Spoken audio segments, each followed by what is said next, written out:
Hi guys, and welcome to Fishing with Jam. Today I'm going to be talking you through making PVA bags. Now here I've got PVA mesh in 25mm. I'm going to start off with by using 6mm Coping's carp pellets, which are a low oil carp pellet. Now all I'm going to use, because I'm only fishing for a bite at a time, I've got about 20 pellets there. As you can see, there's not many pellets, only making little bags. And I'll tip that in, and then all I'm going to do is I'm going to pull off plenty of PVA, because I don't want this tube in the way when I'm tying my knots. And I'll chuck that down in my bait bucket, and then all I'm going to do, I'm going to work this down. So I'm working the pellets down into the bag so it goes nice and tight. You'll be able to feel it. There shouldn't be any pellets moving. It should be nice and tight.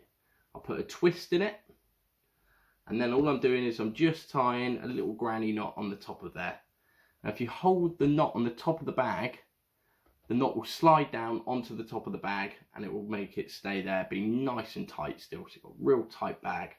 Now the reason for having the tight bag is because when it lands on the lake bed, it's going to explode. The PVA is going to explode and it's going to give you a nice little scattering of pellets all around your hook bait.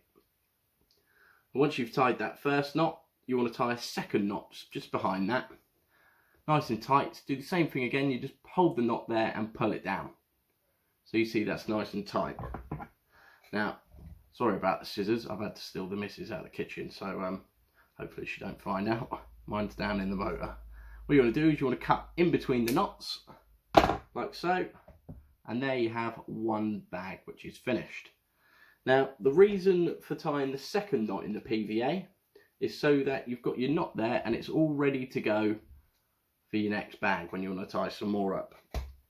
Now what I was saying about having the bags nice and tight, a good way to see is if your bags are nice and tight is just knock them down on the table. As you can hear, it's nice and hard and the bag keeps its shape. Now that's good. You want to keep your bags nice and tight as you can, the better.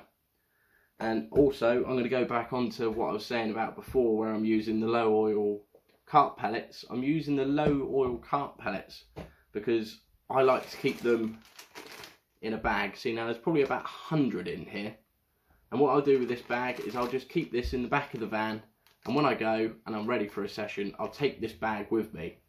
The reason for the low oil carp pellets is because if I was using a high oil pellet, it would soak into the PVA.